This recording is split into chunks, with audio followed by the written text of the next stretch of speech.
Então, já que a gente não pode falar de nomes, vamos falar então de linha. Qual que é a linha na gaveta segurança pública da sua proposta?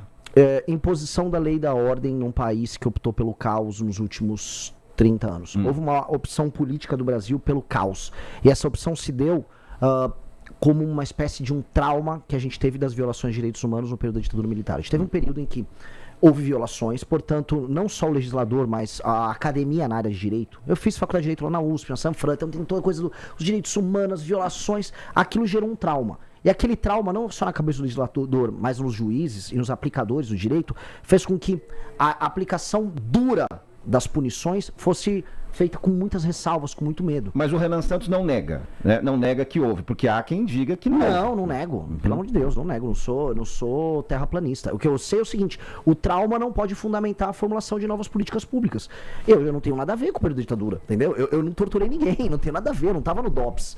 Então, o que eu tenho que fazer eu sei que existem facções criminosas, eu sei que existem facções que fazem ocupação territorial no Brasil, eu sei que todos os dias dezenas de brasileiros são mortos em disputas por essas facções, e eu quero acabar com isso. E eu tenho que estabelecer a autoridade do território do Estado brasileiro sobre seu próprio território. Isso é premissa de um presidente da República. Aquele que não faz isso está em descumprimento da sua função constitucional. Não só o presidente, mas o governador. Isso, ponto. Para isso, a gente tem que adaptar um código penal que é dos anos 40. Não existia facção criminosa nos anos 40. As nossas leis de execução penal também são muito antigas. Então a gente tem que aumentar as penas, especialmente para crimes violentos. Nós temos que diminuir a quantidade de prerrogativas que certos criminosos têm, como por exemplo a ideia de progressão penal, as saidinhas. Benefícios. Todos esses benefícios. Dosimetria. Exato. E todos eles têm que cumprir as suas penas de maneira integral. Não há progressão de pena para uma pessoa que pegou uma arma e colocou na cabeça de alguém. Até porque aqui no Brasil a gente naturalizou tanta violência que a gente considera às vezes natural. Não, ele apontou uma arma para mim, roubou o celular, mas ele não atirou. Então tá tudo bem. Num país sério, aquele cara pega 30 anos só porque apontou uma arma. Ele virou um juiz da tua vida, ele decide se vive ou morre. Então, aumento de penas e aplicação de um conceito que já passou até a legislação agora, similar a ele, que é a aplicação do direito penal do inimigo, que estabelece um status especial para membros de facções criminosas, qualificado como inimigo, em que certas prerrogativas deles são reduzidas, eles passam a ter presunção de culpa e não presunção de inocência, e aí o Estado pode ir para cima para destruir eles, que é o que eu quero fazer. Eu quero em 1 ano eliminar as ocupações territoriais no Brasil. Ocupação territorial no Brasil, o presidente da República tem que derrubar em 1 ano. Não pode existir bairro ou cidade no Brasil tomada por facção. Morro, comunidade, Porto Santos, fronteira. Para isso o senhor precisaria da colaboração de governadores, prefeitos. Mas a beleza de ser presidente é assim, se ele não quiser colaborar, eu boto um estado de defesa no estado dele e eu faço com a polícia. Que é o meu problema com o governador do Ceará, que me processou. Quer colaborar, mano? Vamos colaborar, né? Não quer colaborar? Fica tranquilo, eu boto um estado de defesa, eu assumo o comando da polícia ali junto com as Forças Armadas e eu destruo.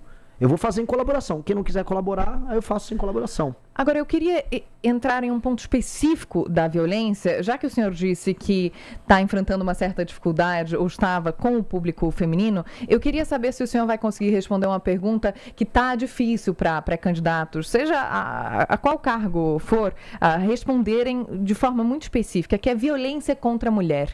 Com esse recorde de casos que nós enfrentamos, há uma confusão em relação ao que precisa ser feito. É a conscientização, é claro que a conscientização ela é ultra necessária, é o que vai acabar com a violência contra a mulher a longo prazo, talvez nas próximas gerações. Posso fazer uma Hoje, pergunta?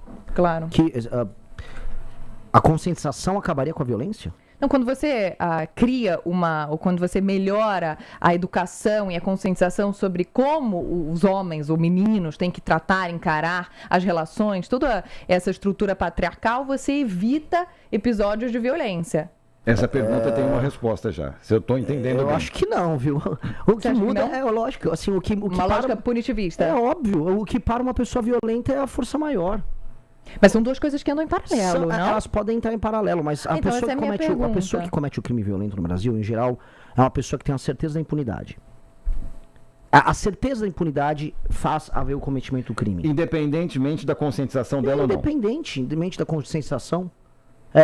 Lugares que têm, vamos dizer, culturas mais machistas, vamos pegar alguns países do mundo árabe. Eles apresentam um número menor de violência como um todo do que o Brasil. que pode ser menos machista do que um país, vamos dizer, altamente islâmico. Ou uma cultura altamente hierarquizada, patriarcal como a Índia. Quem tem mais crimes violentos, o Brasil ou a Índia? Por mais que existam muitos crimes horríveis contra mulheres na Índia. Ser turista mulher na Índia é um horror. É um horror, não dá pra pisar lá sozinha. O Brasil é mais violento. Então, mas a minha pergunta era justamente essa.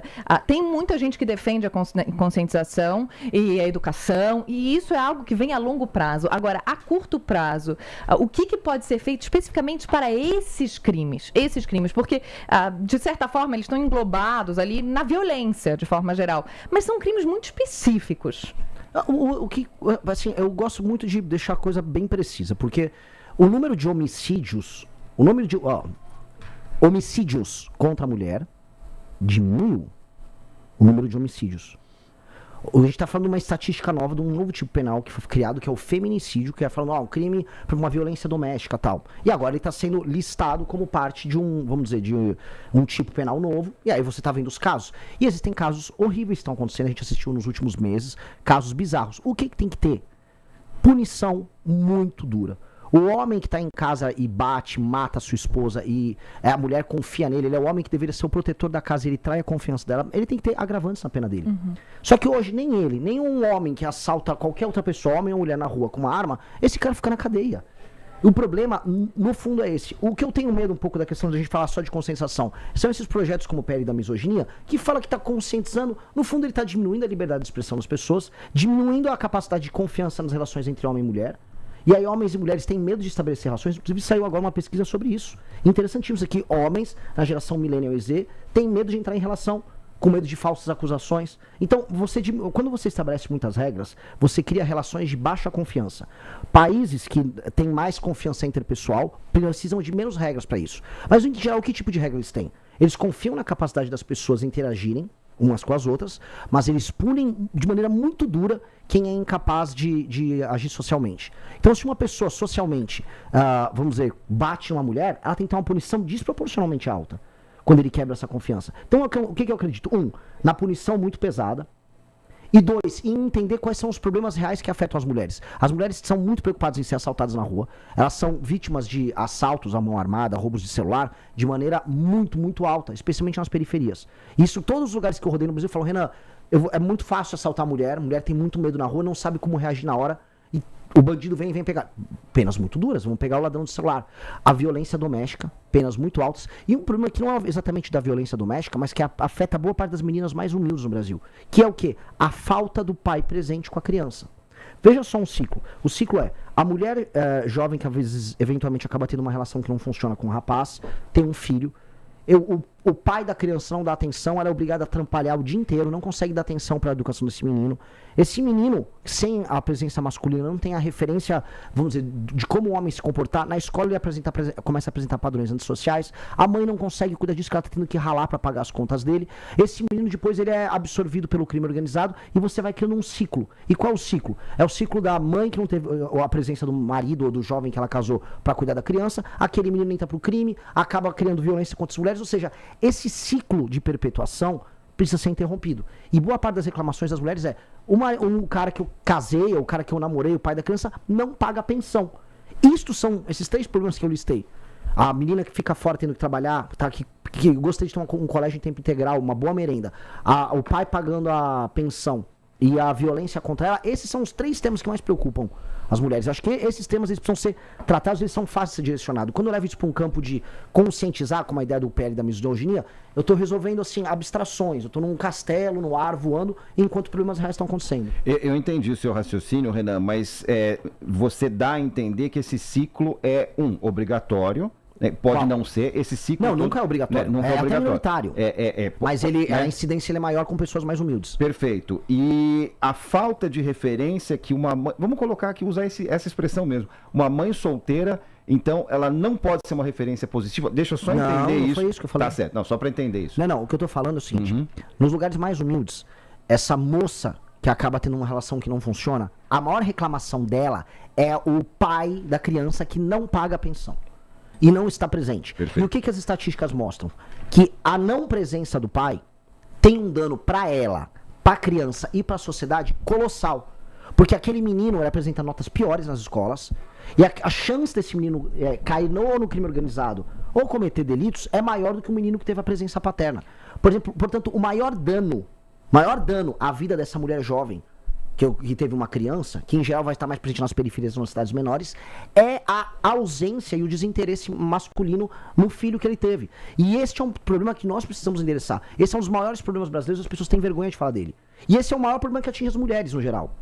Esse é um problema gigantesco, porque é uma mulher que tá ralando, tá trabalhando, tá pegando um ônibus, vai pagar as contas da criança, não conta com o suporte masculino e acaba sofrendo as consequências desse problema. Agora eu queria falar um pouco sobre esses últimos 12 anos dos seus e do MBL. O senhor já disse que o Lula voltou ao poder depois de erros dos Bolsonaro, de família Bolsonaro, do Jair Bolsonaro, mas o MBL ajudou diretamente a construir o bolsonarismo lá atrás. Qual a sua responsabilidade nisso e o que o senhor faria diferente nesses últimos anos? É muito difícil, porque se me perguntasse em 2016 se eu estava errando na forma como eu estava enfrentando o PT, à época eu não tinha ideia, porque era tudo muito novo pra gente. O MBL inaugurou a política de redes sociais no Brasil. A gente não sabia que aquilo ia dar na vitória do Bolsonaro. Mas hoje o senhor acha que errou? Não, eu não consigo imaginar que eu errei se eu imaginar que eu não teria outra categoria de pensamento à época. Eu não conseguia pensar assim, nossa, o que eu tô fazendo aqui vai gerar um Bolsonaro. Um exemplo.